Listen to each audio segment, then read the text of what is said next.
So, Janice, welcome. I'm thrilled to be talking to you. Thank you so much. I'm so thrilled to be here today. Yay, it happened and you're feeling good. And you are in Canada, right? I am on the West Coast on Vancouver Island. Beautiful. Yeah, it's a gray, rainy day here, but still lovely on the coast as always. Yeah, I hear you, the winter and everything, but I think I'm sure it's gorgeous like in summertime and springtime and when Oh, it's warmer outside. absolutely. You can't find a better place, that's for sure. Yeah, so I'd love to learn a little more about what it is that you're focused on right now. Absolutely. So, right now, I have a consulting company that I own and operate. My husband is part of that business as well. And my focus right now is on providing services to corporate clients around Indigenous relations, as well as decolonization and IDEA, inclusion, diversity, equity, and accessibility. So, those are sort of three of the core areas that I serve clients in. Wow, that's amazing. And how did you get to doing what you're doing? Because it's, such a specific focus. And yeah, I'm really, really curious how you got into doing what you're doing. Yeah, it's a very, very specific little niche. And my sort of career development and pathway has a lot to do with lived experience. So, on my mother's side, my family is Indigenous, so we're Coast Salish peoples.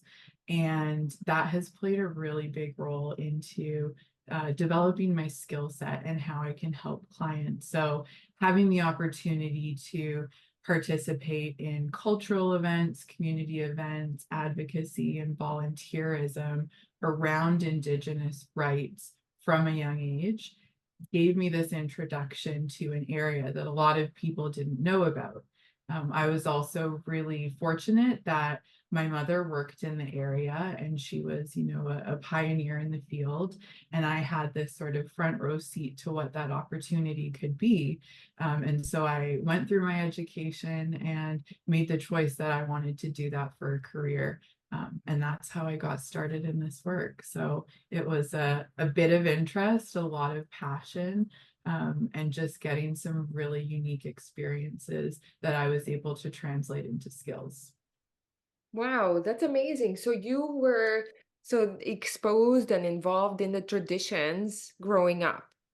Absolutely. And culturally, one thing that is sort of unique or different for Indigenous communities is intergenerational knowledge and skill transfer is normal. So it was common and, very well received for me as a 11, 12, 13-year-old to go to meetings with my mom, to sit in those processes, in those conferences, and really just absorb what was happening, even if I didn't always understand it. And you didn't rebel like a teenager. No, I want to do my own thing. I didn't know. I was a little bit different than a lot of teenagers. I started my first business, and I will use that word lightly, when I was 5. So it has always been something that I've been passionate about, that I want to create and serve and be entrepreneurial. Mm. Um, it's just always been there. So, okay, so you're one of the people, one of the fewer people who kind of knew their purpose or their calling or the pull towards something pretty early on. Yeah, and it was interesting because that changed or sort of ebbed and flowed through the years, and I had moments where I was ready to be a veterinarian, or I was ready to be a lawyer, and I was ready to go and do these things. Mm. But really what it came down to was sort of that alignment of what am I really good at, and also what makes me happy. And so I was able to kind of find this area that let me integrate those pieces of my life. That's amazing. And when did you come to that awareness, even kind of evaluating things that way? So I had a unique opportunity when I was 18. I had just finished high school. I had been accepted into a business program at university. And I got offered the opportunity to work through the summer for my mom's company doing Indigenous engagement. Now, because this was something that I had, a lot of exposure to, I had the skills. So to be able to go into that and basically feel what that career would be and understand, okay, if I'm, having a day at work, these are the things that I need to do. I have all of those tools. I have all of those resources. So it was almost the introduction to the reality of a day in the life of this job, that gave me that moment to say, this clicks and there's something great here. So that's amazing. And I love that because sometimes I wonder, right? We can do all these exercises of like knowing our why, knowing what we're good at, our passions, right? We can create all these lists, but it is an experiential thing. Absolutely. And I think why that has become such an important theme for me is also connecting and understanding to the fact that as our experiences and our skills shift, so do our passion and our purpose. And so while I had this direction at a young age and it was clear for me, what was interesting is I got stuck at a different point.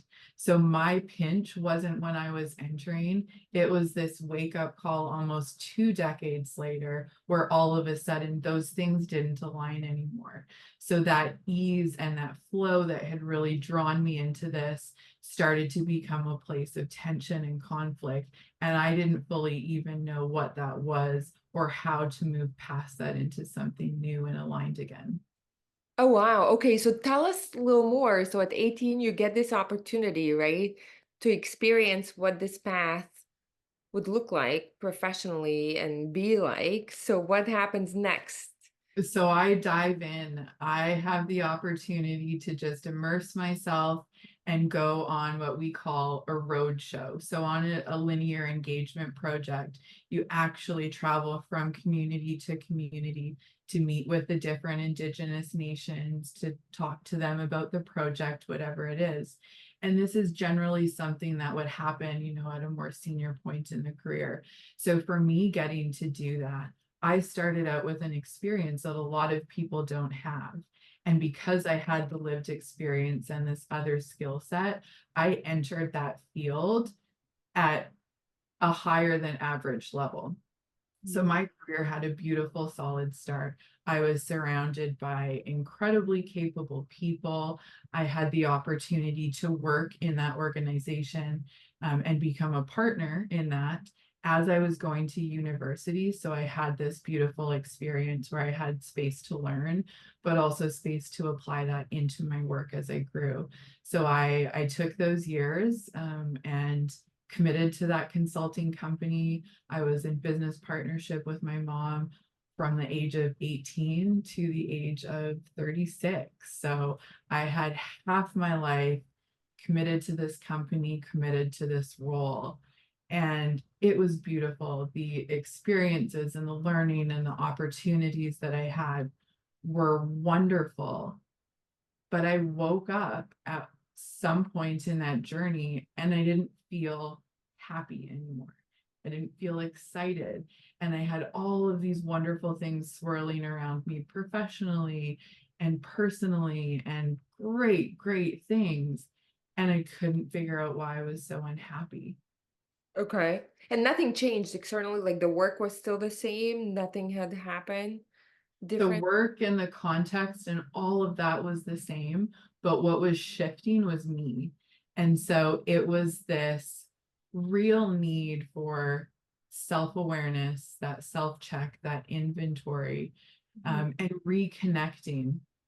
And what was so important to me in that journey is that I had space to reflect that while I had a lot of great accomplishments and wonderful milestones and had done cool things with my career, that some of those were really driven by the path that other people saw for me.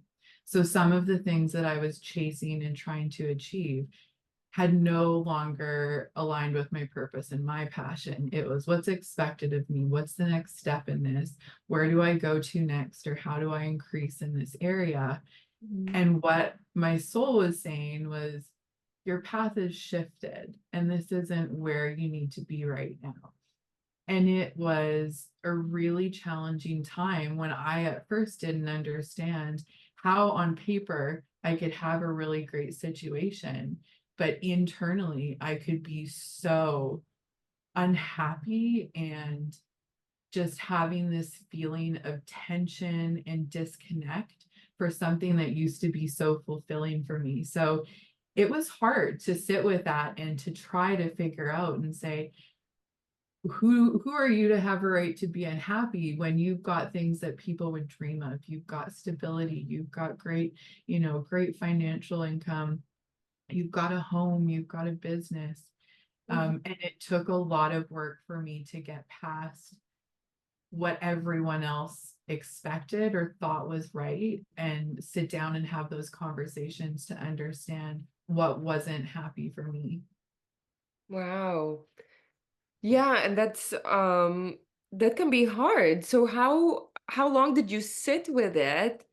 Um like how long did it take you, right, to acknowledge it, and what were the some of the key questions or your process that you walked through to then get to your next level of purpose and how it looks like an expression of it? So it's interesting being on this side of it because when I look back, I think a lot of the signs were there earlier than I, knew what they were. Yeah. I can recall probably a period that lasts, close to three years where Okay. that tension existed. And it wasn't apparent at all points. And that's what's really interesting to reflect. I started to have it show up in procrastination, in a lack of energy, in a lack of motivation, finding myself just stuck on tasks that I know should be easy, just really trying ways to avoid work, which I know is not who I am. And that's not my energy and my personality. So signs were there, but I didn't know to look for them. And as they sort of compounded and that started to increase, it was people around me that started to say, your light is gone. Like, what's happening? You don't seem like you. And it was some really honest feedback from people that I trust that came to me that I had to stop and say, they're right. I don't feel like me. I don't feel my best self. This isn't happy. This isn't success. What is it that needs to shift? And so I had the opportunity to be working with a career coach at that time. And what was so wonderful was that it wasn't about getting, clear advice or guidance or a direction of where to go, but it was somebody that held space for me to have those really hard discussions with myself and come through those realizations. So those points for me really came down to a question of, what is my happiness worth? Is it worth being, in this lovely house and having this job and having great people around me, but dreading going to work every day because I'm disconnected from this Mhm. role or I'm not feeling fulfilled? Is that truly what I think happiness is? Do I think I'm successful if I'm meeting other people's expectations, but each day I wake up and I don't like what I see in the mirror or what I have to do? And I started asking questions that, a year or two ago, I didn't want the answers to. Mhm. And I just sat with that and I had to really learn to hold my discomfort and also be able to understand that we can hold very contradictory feelings at the same time. So I had the most blissful year of my life for so many reasons, connecting to my soulmate, getting married, expanding my family with my bonus daughter. And my career was bringing me down to the point that I was having panic attacks. I was physically sick every day when I woke up. And the stress and weight of not living in actual alignment with who I was and what I wanted physically brought me down. And so I had these really, really kind and really honest pieces of feedback. I had this space to sit with all of these things and to really ask myself the hard questions and to get honest in a way that I hadn't done. And then I started to have this physical manifestation. And it was like the wake up call that I didn't know I need. And one day, these things all converged, and I just knew that I had to leave the role I was in. I didn't know what my plan was going to be. I didn't know where I was going to go. And I picked up the phone and I made a call and I left the company.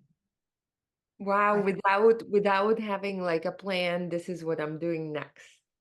I had no savings to fall back on. I had no plan of what I wanted to do.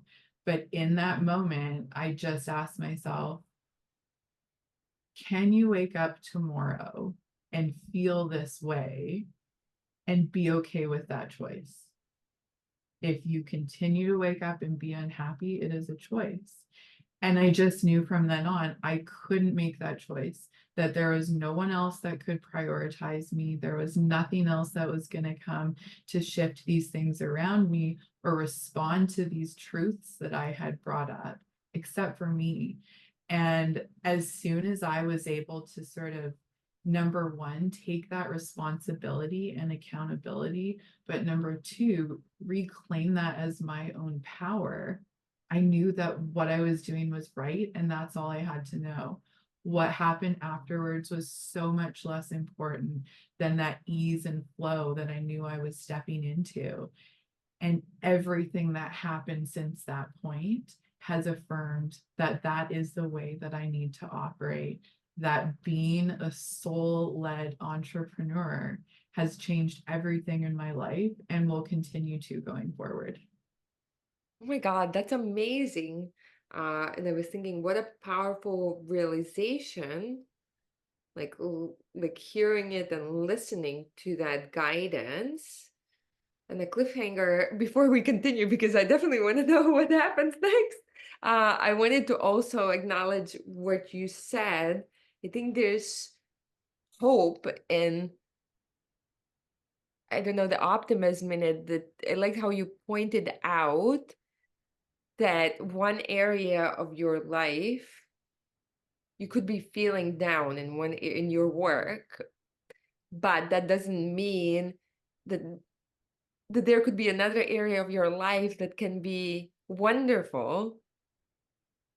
And that's the so you don't have, like, if anybody's going through a challenging time in their work, that doesn't mean that it will cascade to every area of their entire life. So that was so beautiful, so thank you for sharing that. Absolutely. And that has been such an important shift.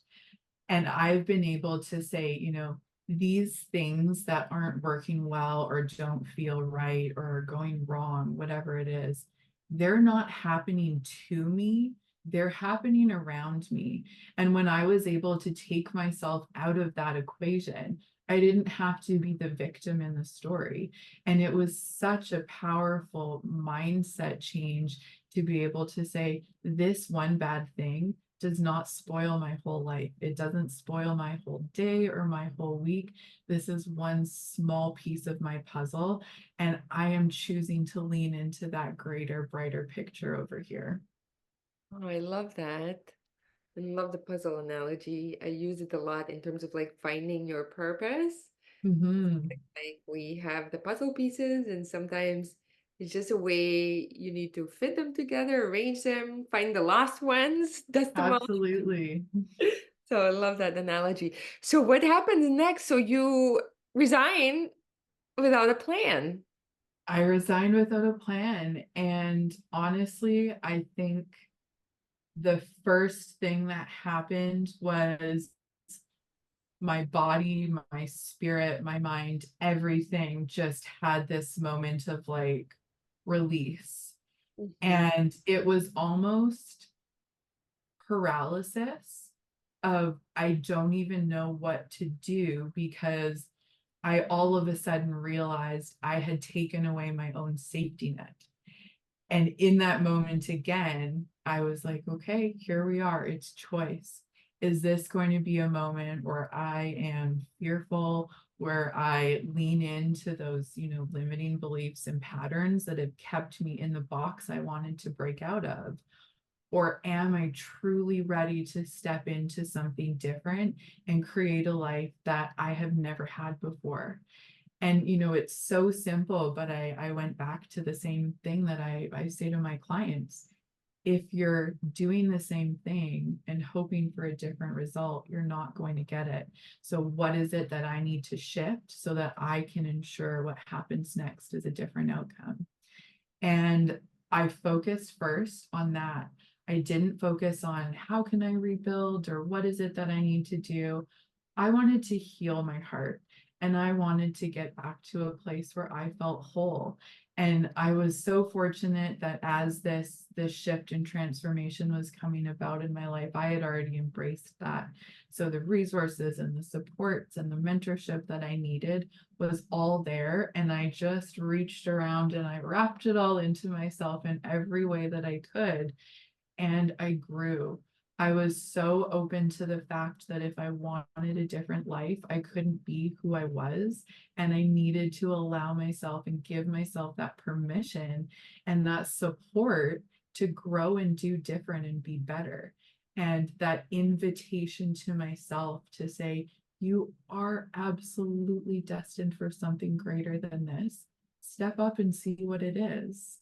And that's what really opened that door. So I leaned into the personal work, and that's what opened the doors back into the profession. And it was people reaching out to say, you are so fantastic. Why are you not booked through? And I just said, well, I'm technically not working yet. I haven't done anything. And I got a phone call, and within a week of being open and ready to receive work, I had my first contract. And it was a contract that could have set me up for 6 months if I needed to. But that was only the beginning. Wow. So what were some of the when you said the personal work, what would you say that were most impactful practices or things you were doing that shifted, that majorly shifted you and helped you connect with your answers and ultimately, right, with that work and you So found direction? I love this. This gets me so excited because it's so crystal clear where my shifts came. And the number one thing that transformed that time for me was growing through gratitude. And it wasn't approaching this idea of growth and development from needing to be different or better or expanded, but it was to say, I am so incredibly grateful for this journey and grateful to have the space to pause and to reconnect with who I am because I didn't realize, but that's what I had lost, that unhappiness, that lack of ease, not feeling in flow and finding tension around me was all about being disconnected from my heart and my soul. And gratitude brought me back to that. And when you make a choice to wake up every day and treat it like it is an absolute blessing, you cannot go wrong. And the growth and the opportunity and the reflection and the learning that flows is so different. So gratitude was really the big piece. The next piece that supports that is affirmations. And Mhm. affirmations for me created a consistency and confidence in what it was that I was unsure of. So I'll link this to the third piece because they really go hand in hand, and that was meditation. And I have for my entire life been a people pleasing, perfectionist, hyper vigilant stickler. I've gone through Yes, trauma. yes, I've yes. had, yeah, I know all of the checks, right? I've had the challenges. I've had the really tough personal lived experience and background and childhood that created patterns that limited me. And it wasn't until I really embraced meditation and gratitude and affirmation that I was able to figure out what those limits were. Where are the patterns that are, guiding me to the same answer every time? And how do I start to shift those? So as I meditated, I connected to emotions that I have been hiding very skillfully for years. I embraced crying. I used to hate to cry because it was not strong. It broke down walls I didn't want people to see. And now I embrace that with like such an openness and I welcome it because there's so much power in that connection to my emotion now. And so going through and finding these little opportunities for changes, these small shifts, and then being able to say, I've got an actionable thing I can do right now. I don't want this pattern. Here's my new affirmation. And for someone who in my life has been results driven and very detail oriented, this was a framework I could apply right away. Number one, wake up and be grateful. Number two, say your affirmations. And number three, find some time to meditate and give yourself that opportunity to connect to your soul and your heart and show up as that person. And so when I bring that together, those practices have allowed me to live an integrated and aligned life. So who I am in my personal life and who I am in my professional life is the same person. My clients know the same Janis that my friends know. And that is a shift that I've only come to because I've also come back together as one person. Oh, I love that.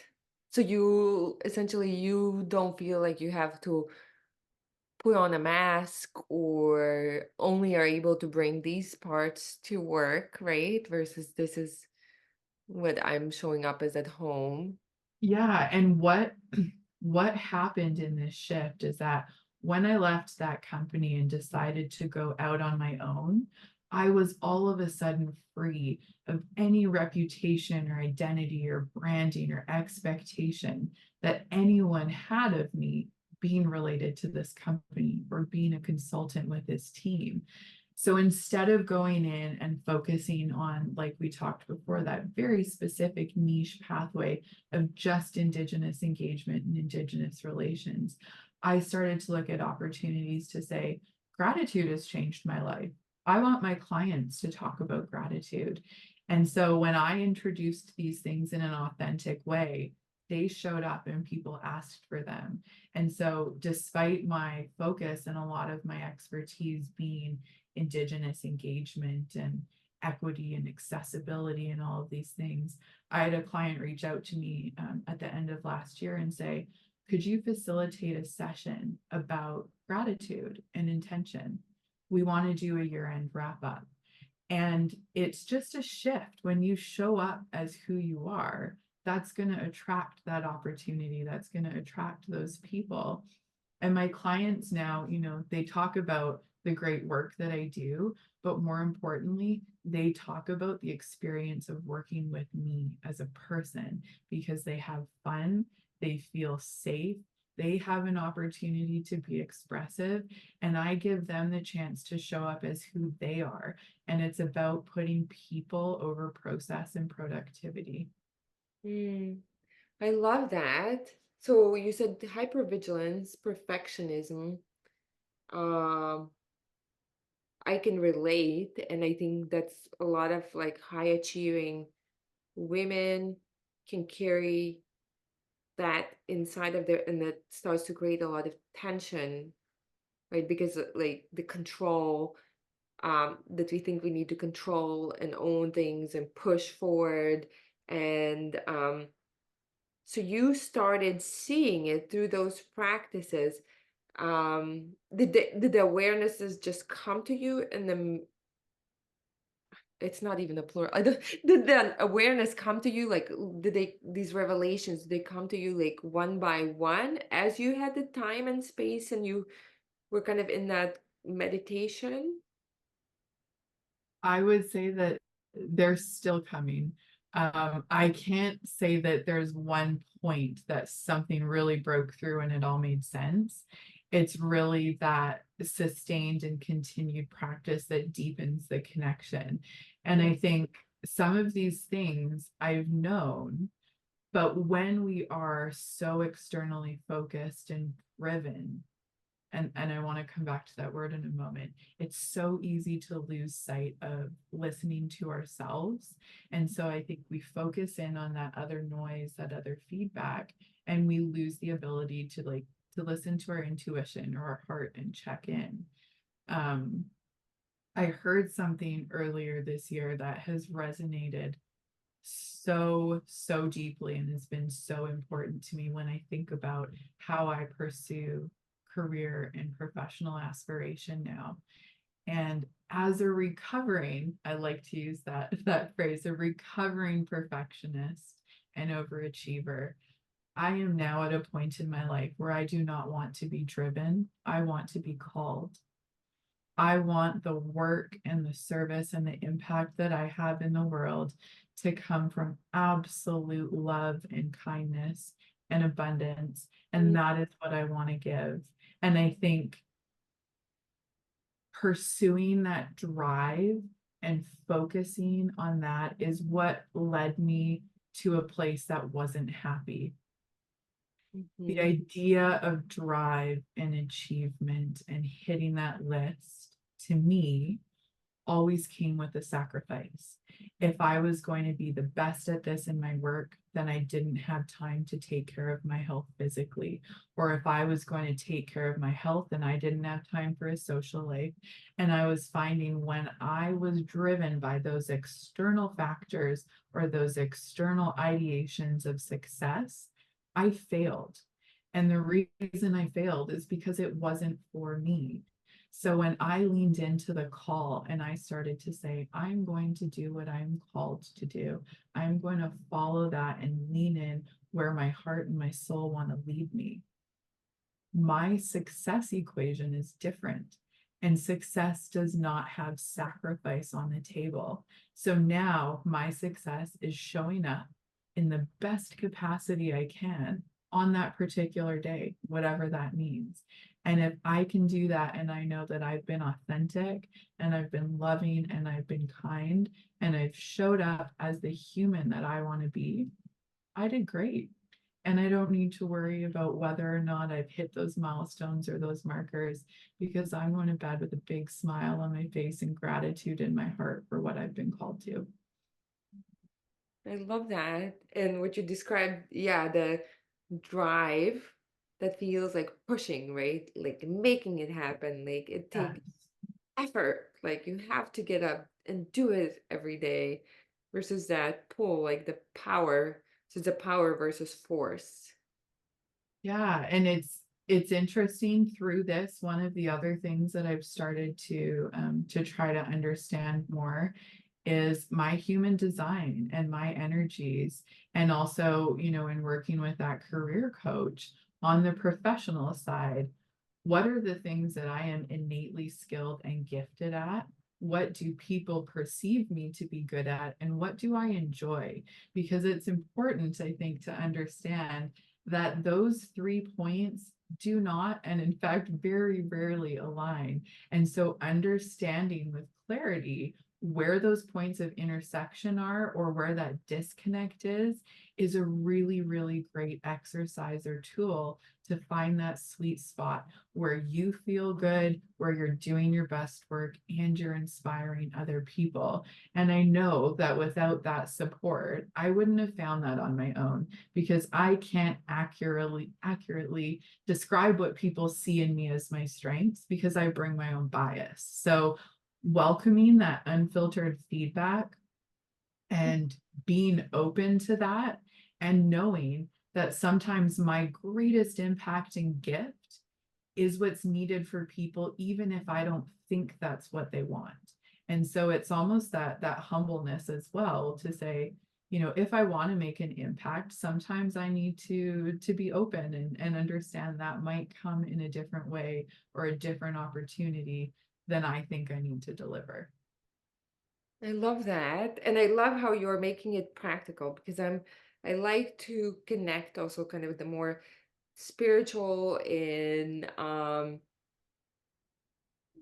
the side of opening up to the possibilities, right? And all these practices, but also bring it back to how it connects into practical experience and practical life for other people. So I love it. So the first question that anybody can ask themselves, right? If you're feeling something's off, if you're feeling that pull for something more, but don't know what it is or what to do, question one, you asked, what am I innately gifted at? Right? So what was your Mhm. own answer?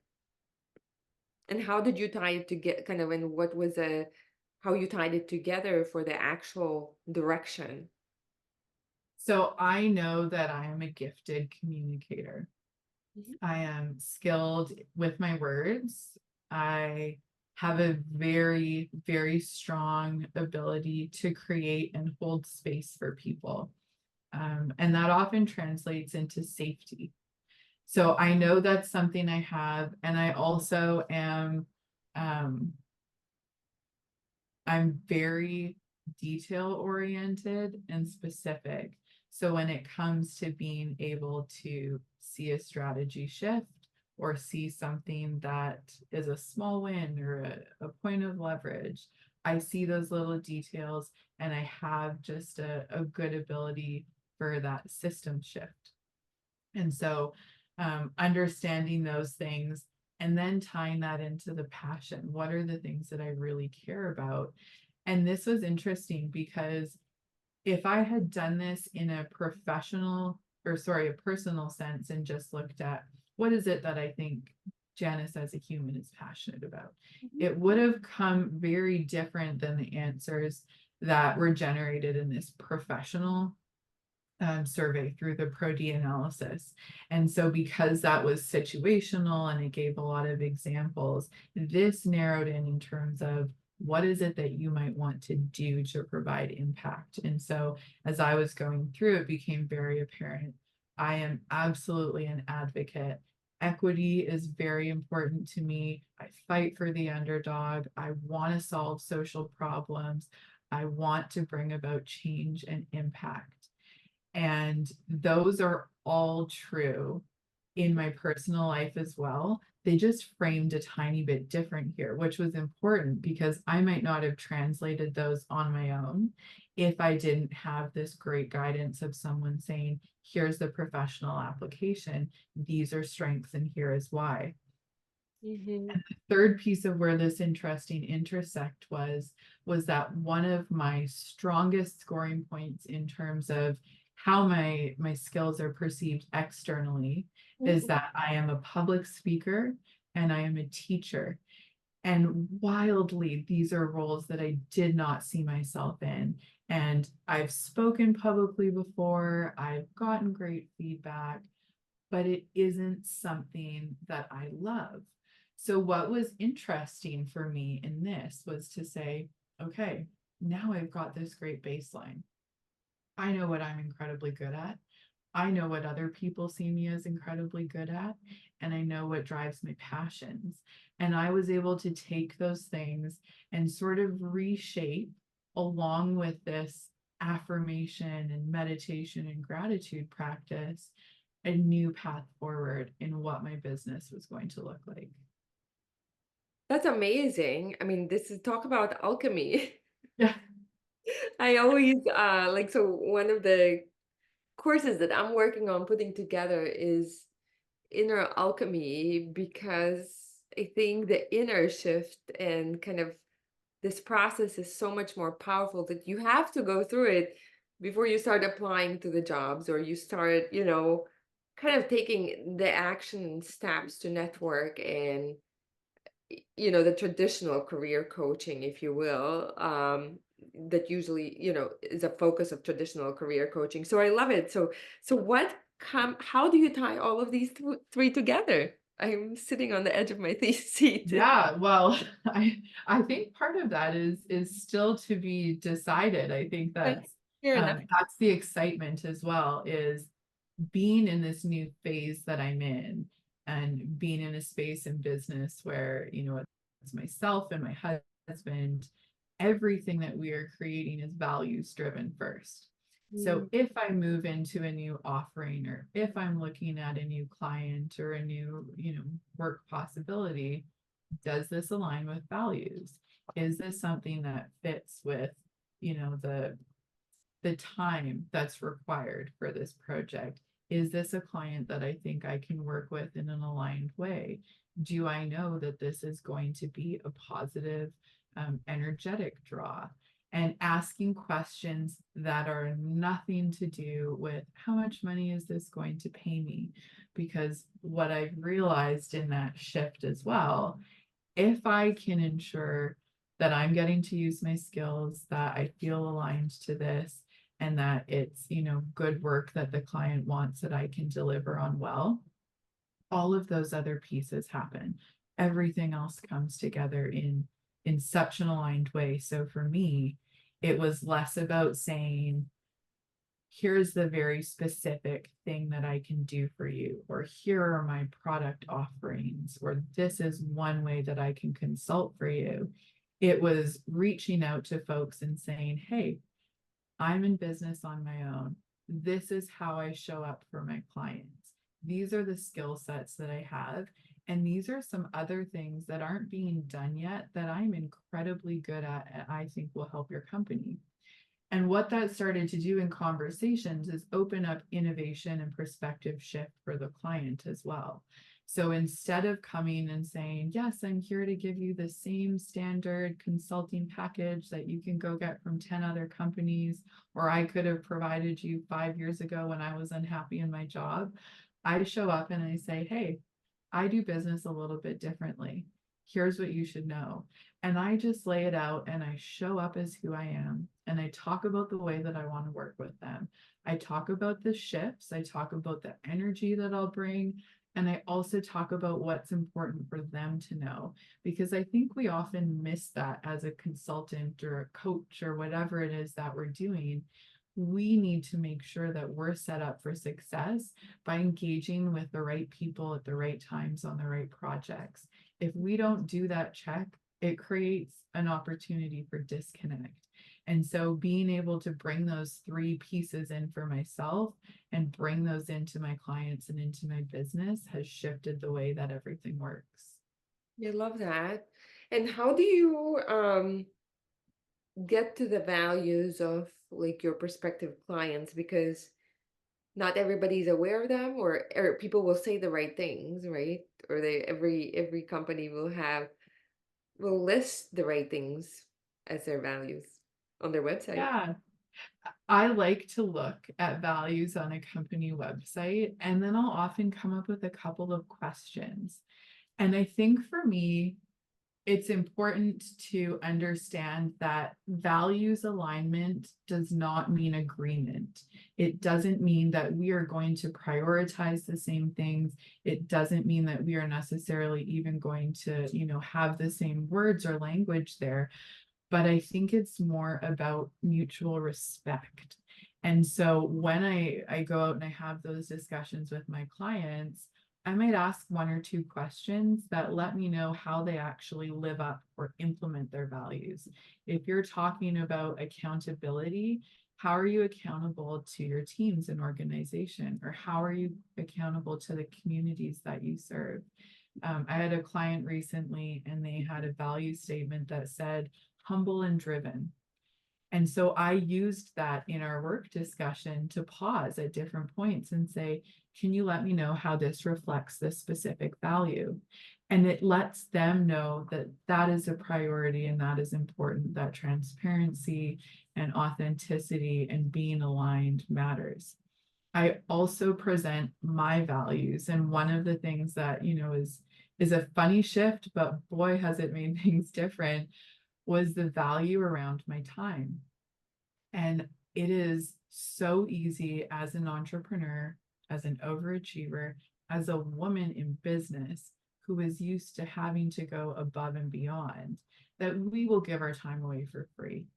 And when I had this transformation and this giant change, one of the things that I knew was that my time is valuable and I do not need to give it away because there are people that are waiting for it. And so when I've gone in to set up these new contracts, that's something that I let them know. If there's travel requirements, we've got to come up with a schedule that allows me to be home for dinner because I'm not going to miss a family meal because you want me to be on the late night ferry back. And at first it was scary because showing up that honestly and being so straightforward, if you haven't done it before, you don't know how that's going to land. And so I had, this one opportunity working with a client. They're a big corporation. I knew that there would be opportunity for this to expand. And they wanted me to come over for this meeting. And it was going to require 8 hours of travel on top of the day that they wanted me to work. And I just got back to them and I said, unfortunately, this doesn't align for me. This time won't work. If you would like me to come, I can come in and spend the night, or you're welcome to fly me in on the helicopter. Now, this felt incredibly out of my comfort zone, above and beyond. And it was, those old patterns we talked about. Who am I to be telling my clients that I'll just take a helicopter? And I for know. anybody questioning, I live on an island, so we have a lot of options to get back and forth, and it's not as bougie as me like renting a helicopter out, but it's still pretty cool. And they came back and they were like, book your flights. And there was no hesitation, there was no resistance, there was nothing that came from them that was like, oh no, you shouldn't be on that. In fact, when I went and had that meeting, they said, we are so thrilled to know that we have an option that we can just fly you in when we need to meet with you. This is fabulous. Would you be open to coming over for more meetings? And it was this moment like, yeah, absolutely. I would love to fly over in the helicopter to come and sit and chat. And, having that absolute certainty that yes, when you listen to yourself and you show up and you can communicate not just what your needs are, but why those things are important and why it's value driven and why you know that you can deliver the best work, but you're not willing to compromise on your family, your social time, your culture. Clients respect that if you tell them to. And I think for anybody that's going into the consulting and the coaching, I just would love to encourage people to show up with that strength and to not give where you don't want to. Know what those really critical points are and just stand in that. And if people don't agree or if it doesn't resonate, they are not meant for you. Something greater is coming. And I could tell you 100 stories of rejection that have manifested into redirection or protection. And it's just that idea that when you are true to you, everything else happens as it needs to. I love that.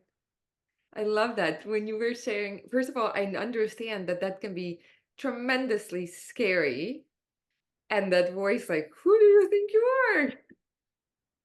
Absolutely. And it's so important in those moments. I found when I have this internal dialogue, and I have a very busy brain, so I have a lot of conversations, to not let it go unanswered. And I used to let those voices come and I wouldn't quiet them. And it would just be that sort of one-sided, like, ooh, are you sure you should do this? Are you really good enough? Is this something you deserve? And now, because of those affirmations and meditations and all of those other practices, my immediate response is, I deserve every ounce of this and then some. This is absolutely where I am meant to be. Enough. And I just stop the questioning, even though it's myself, that pause and that stop and that no, thank you. I'm not here to listen to that dialogue today because I'm too busy flying in a helicopter to go see my client. I love that because, like, sometimes it's not even it's us being the hardest on ourselves. Like they're not thinking that. It's just that voice inside of you. It is likely the greatest block I have had in my career and in my personal life. And when it comes to what you're doing professionally or how you show up, I think there is so much value in asking people around you what you bring that changes their day, or what it is you do that makes the workplace or the team or the organization better. Because again, that perception is so different when we are in our own mind, limiting ourselves, going off of old patterns. And we just need to see differently to see what those other options are. I love that. And that's why also I love having these conversations because sometimes you hear it, you hear an idea from somebody else, right? You open your mind and you get kind of your own threads together that you need along the way and answers that you've been looking for through somebody else, through a conversation, through a podcast, through a video, through a friend. So I love it. So are you the inner guidance right now, connecting with it more and more and living more authentically? Is that a day-to-day thing for you? Absolutely. It has become not just a habit, but it is an actual mindset or um, a new approach to everything. And I think that's what is so different when I talk about integration, is that it isn't a separate part of me anymore. So I am always trying to find ways to build any of those things into my life, that everything is about intention and choice and energy. And I also make sure that I revisit the questions. Just because I've had an answer to something once, or I think I figured out the new solution or the new pathway, I need to check that, because I now know I am shifting all the time. And that course being a little bit different, or me needing to lean into the left or go a little bit to the right, isn't bad. Changing course is not failing. Changing course is not quitting. It is not abandoning. It is simply responding to something inside that says this is not the right direction. And again, if we listen to that call, I think that becomes something that we build into our lives. And when we can do that in such a way that that is our automatic default, instead of our questioning and sabotaging and limiting beliefs, we're unstoppable.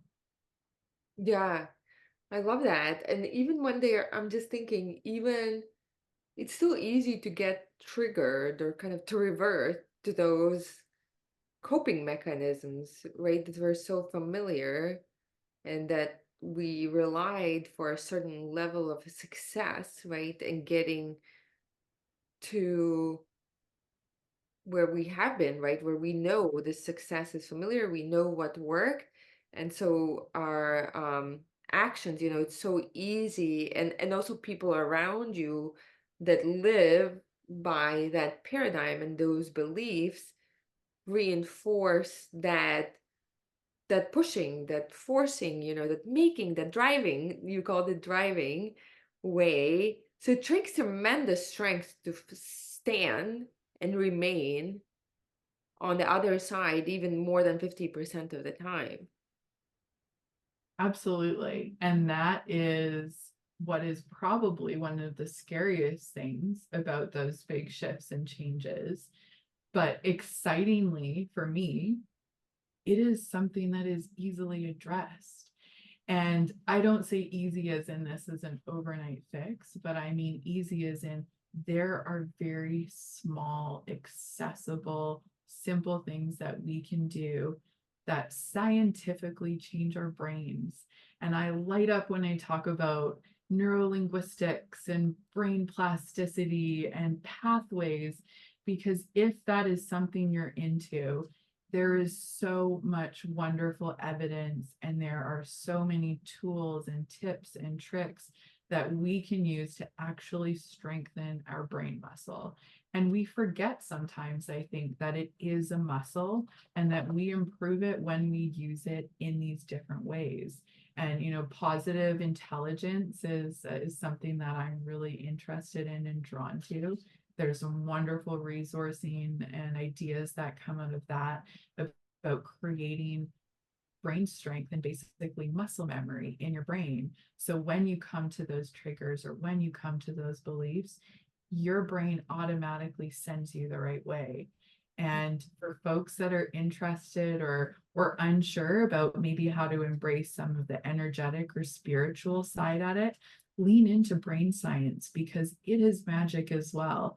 And the neat thing is, like, the research is there to show you these things work.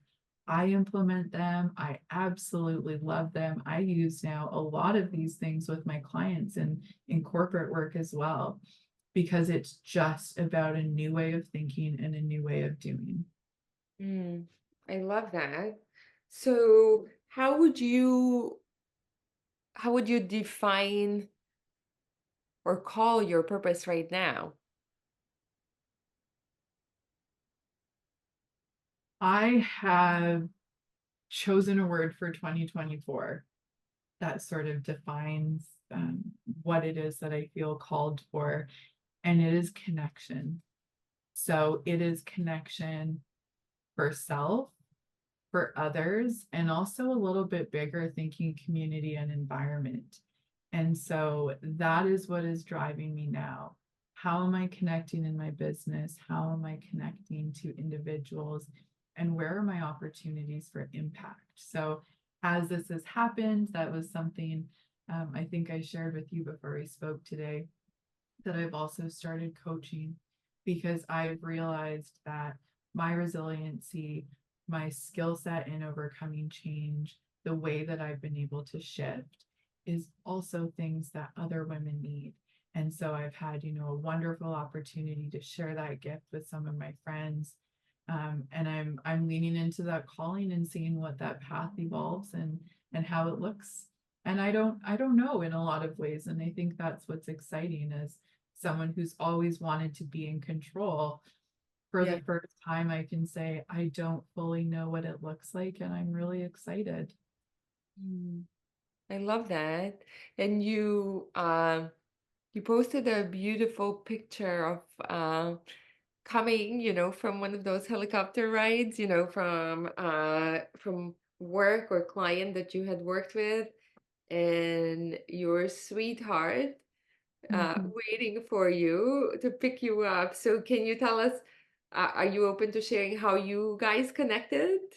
Absolutely. So we had a hallmark moment when we connected truly. We were both avid outdoors people and in a 4x4 group, and I posted on Facebook that I was looking for somebody to go and hit the trails with. And he responded, and we actually first connected as friends, and it was through COVID, so we didn't get a chance to meet right away. And after a bunch of really funny events and near misses, we connected, we went out on the trails, and we have not looked back. We realized we lived 3 minutes away from each other. We saw each other every single day from the day we met. And we are now happily married and have a beautiful life with our bonus, or my bonus daughter that he brought into my life. Oh, how beautiful. Yeah. Is a Hallmark kind of story. I love it. It's a special one. We had a lot of really big shifts and funny serendipitous moments that had to happen for us to connect. And it's been magical, and truly having that support and sounding board, somebody that I know I can go to with any wild work idea or really deep question or uncertainty about myself, has helped me find strength through that journey. And so, whether it's a partner or a friend or a parent or whoever it is, I just encourage you to embrace people in those conversations because there is so much to be learned when we lean into the ones we love. Mm, I love that. What a beautiful story. And thank you for sharing. And did you know that he was the one, like from the get-go, or did you? So after we met, because we met just as friends, Yep. we planned a date right away. And one of my friends came over as I was getting ready. And I looked at her and I just said, I think I'm going to marry this man. And I don't know what it is, but I knew. And he recounted the same thing. And it was funny. I was very stubborn when we met, and he was not. And so he laughs. He's like, I knew that I was going to marry you the moment I looked at you. You just took a little bit longer to get there.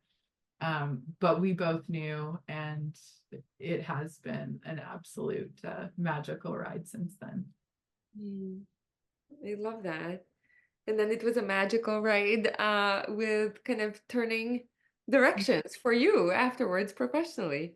And to bring this together, I don't know what it is, but helicopters, there's something there. So before I met my husband, after the loss of my dad and my brother, I knew if I ever got married, I didn't want to have a traditional wedding.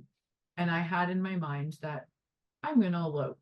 And then I saw these photographers that I loved, and they did an elopement in a helicopter. And I wrote on their page and I was like, your photography is amazing. I'm going to hire you one day, but I'm single, so it might take a while. And I was just, having a good laugh. I booked those same photographers Mm. for our helicopter elopement, and that is how we got married. I Oh, had not written this down as a plan, but I manifested it because I put it to the universe, and my soulmate got delivered, my photographers were booked, and we got in that helicopter and we got married. I love that. I love that, these synchronicities and how it all comes together. You have an idea, right? Yes, Like a spark in your mind, and then you like, and that's how it happens. absolutely. And I love that you brought up intention because sometime in the conversation I wanted to ask you, and you beautifully reminded me about what is the intention now that you set, because you talked about the power of intention essentially and using it. So Mhm. what is the intention you set out, and do you set it out daily? So I have made a shift, and it's around my planning exactly like that. I have reorganized my whiteboard. Obviously, still as a type A, I've got a giant whiteboard on my wall. The first thing on that list is my to be list. So I set up the intention of who I want to show up as, what energy do I want to bring, and then I've got 3 questions that I ask. What is the four? What is the transformation I am supporting? What is my energetic contribution? What do I expect? And how could this be easier? So those questions and that to be list sits at the top of that board. And I write a sentence. So my sentence as it stands now: I expand in abundance, success, and love every day as I inspire those around me to do the same. So these intentions would be the same as sort of like a purpose statement or any of those really grounding values. Or And vision? Yeah, the vision. vision, any of it, exactly. So it's just taking that same kind of idea, but applying it to me. And my intention is to focus first on who I am as a person and second on my work output, because I know that the key to my success in business is my relationships. It's how I work with my clients, it's how I make them feel, and it's that lasting change and impact. That has nothing to do with crossing off those items. It has everything to do with how I show up in that room, what energy I give them, and what transformation I support. So focusing on that intention first, and that shifts if it's daily, if it's weekly. Sometimes that might be like for a meeting, it could be different. But just being able to check in with yourself at those different points and say, do I need to shift here? Does this align? Do I feel good? Is this, the energy that I need? Um, and on the days when things are not going well and it's not jiving and you want to bang your head against a wall because life happens, and that's the People reality. just want you to produce, produce, produce, where the KPIs, the results. Exactly. And that to me is when the intention piece um, is really just about, am I being true to myself? If it is a drive that say, someone's like, we really need this and this is a deadline, I know that the truth behind that is a lot of times those are very inaccurate or false deadlines. And so if I don't feel well, I used to sit at my desk and grind through the work and force myself to output because that's what I had committed to my clients and that was important to me. Mhm. But that came at a sacrifice. So my intention is that I'm going to be committed, but not committed at a cost to myself. So I know what those boundaries are. I know where I will say no, and I know how to work that in with my values. So now if I have a point where I know I need to get something done, but I've had something personal come up or there's a delay, my clients have such a strong relationship with me and trust me that I can phone them and say, listen, something's come up. Can this wait until tomorrow? Or can I send this next week? Whatever it is. 100% of the time that I have asked because I've needed it, they say yes. When Mhm. I show up authentically, they respond authentically.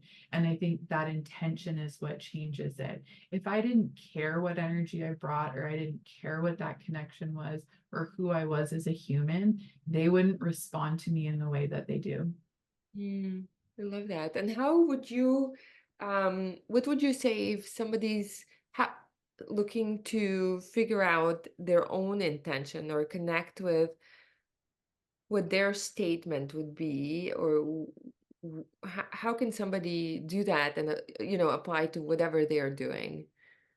I think one of the best ways to connect with that is to think about yourself in your happiest, most fulfilled state.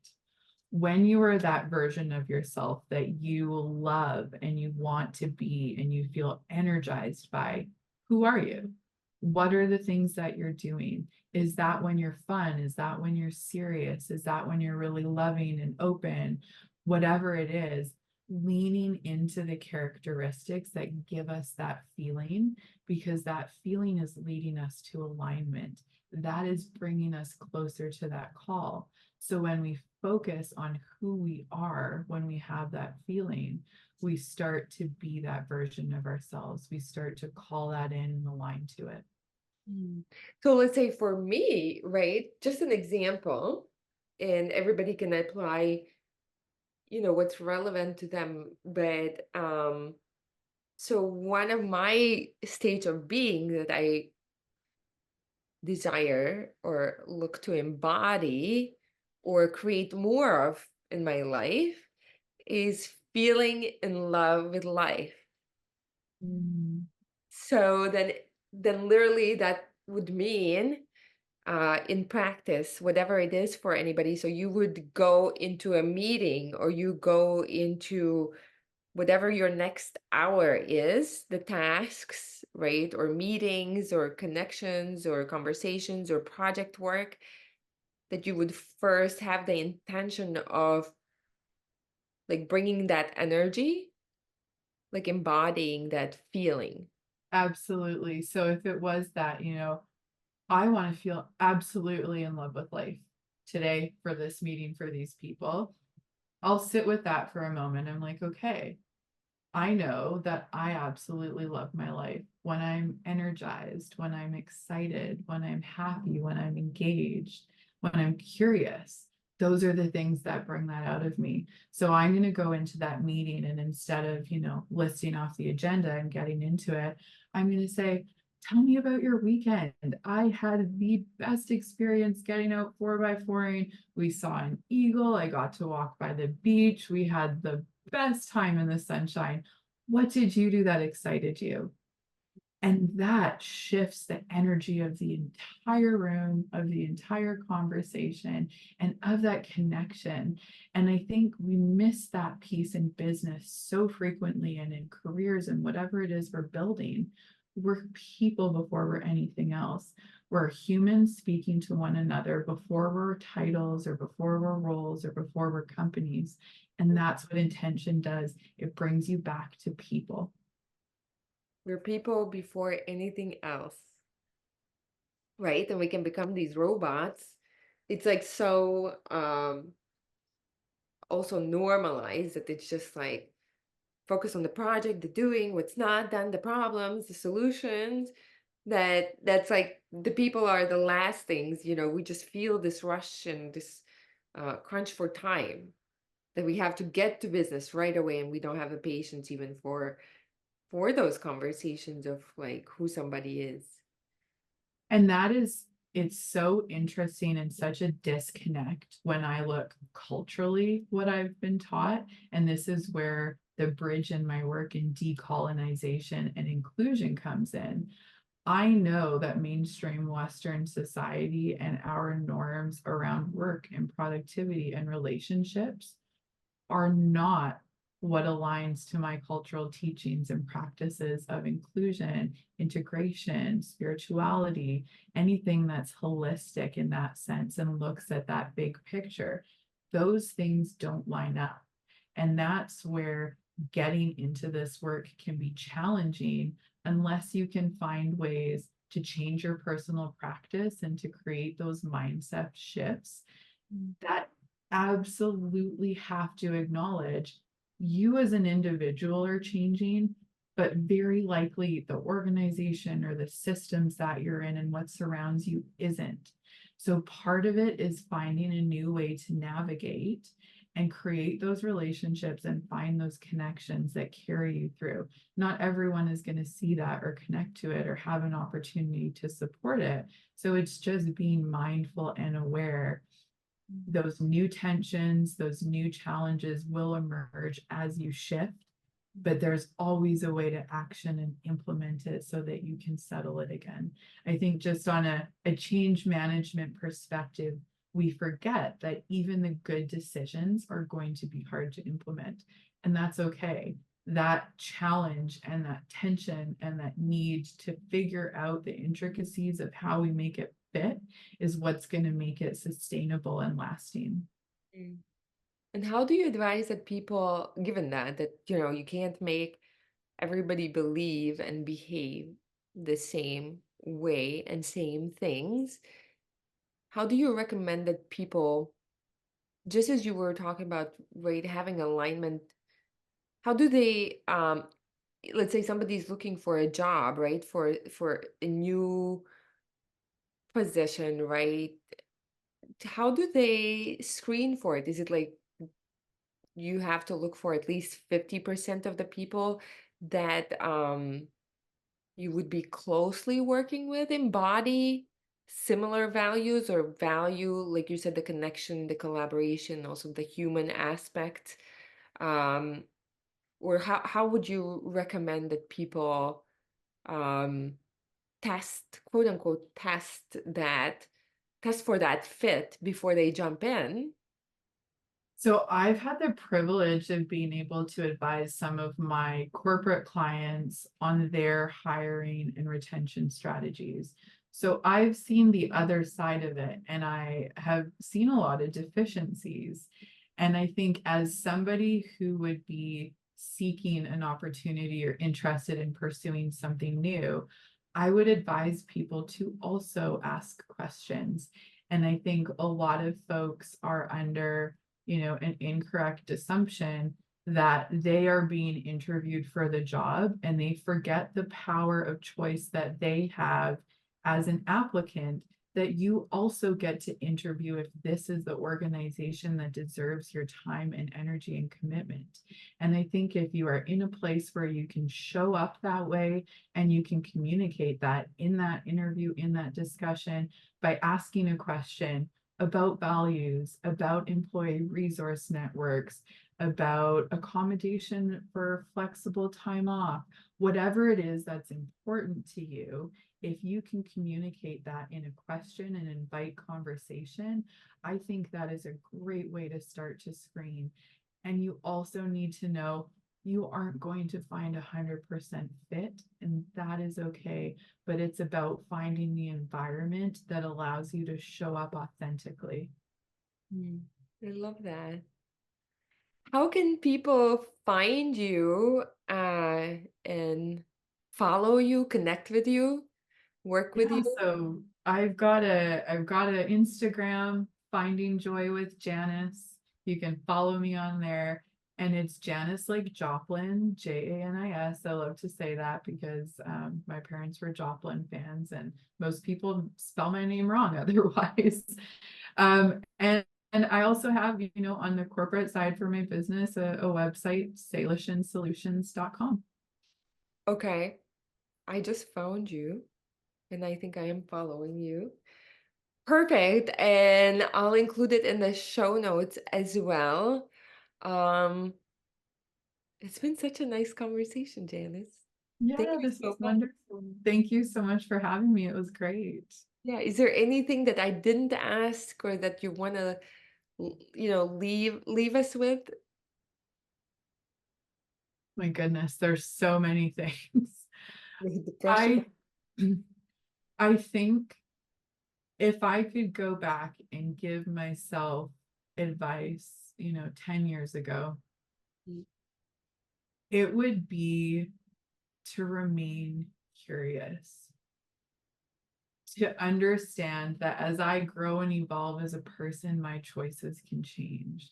And that doesn't mean anything other than I want to try something new. Um, Being scared of curiosity or fearful of embracing things that I was unsure about or unfamiliar with absolutely held me back from pursuing opportunities that could have opened brilliant doors.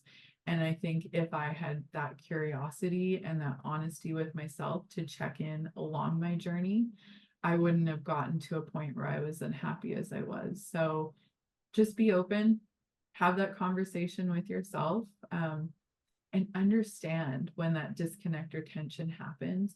It's not going to be bad. It doesn't mean the world's ending. Everything in your life is not going wrong, but your soul is trying to tell you something. And those messages are really pretty important. So if you can listen, you probably should. I love that. Your soul is trying to tell you something through the feelings, right? The sensations and even the different symptoms. Like you said, even the tension and whatever could happen in your body. It's kind of like, I think it's that voice, right? That it's starting to, it needs to become louder so you pay attention. Absolutely. And I think that's where we think that burnout is just overwork. Burnout comes from disconnect. When you don't listen to your soul, when you don't listen to your heart, that's when you feel like you can't get out of bed and can't keep going. And I know the difference because I have worked 20-hour days and been burnt out to the point of chronic pain and physical illness. And I have worked 20-hour days and woke up absolutely energized and ready to serve the world. So I now know that that makes a difference based on who I am and how I show up. So burnout is from the disconnect with your soul. Like, That's absolutely my experience from it. I think people are quick to say that you need to have better balance, you need to focus on self-care, you need to rest, you need, but everybody's needs are different. And when we start to conform and think that we have to abide by or fit into that box, the disconnect starts. oh my God, because you're right. I mean, I felt burnt out even working five-hour days. Yep. Like you can, when you are not doing like aligned work, it can be an hour and you can feel burnt out. I had days where I would sit at my desk and not be able to produce anything. And I was exhausted. I was unfocused. I had a foggy mind. That to me was burnout, and it was nothing to do with hours of sleep. Yeah, that's true. I love it. I love that perspective. So thank you for the second time and thank you for your time and it's been super Yes. lovely to connect. Thank you so much.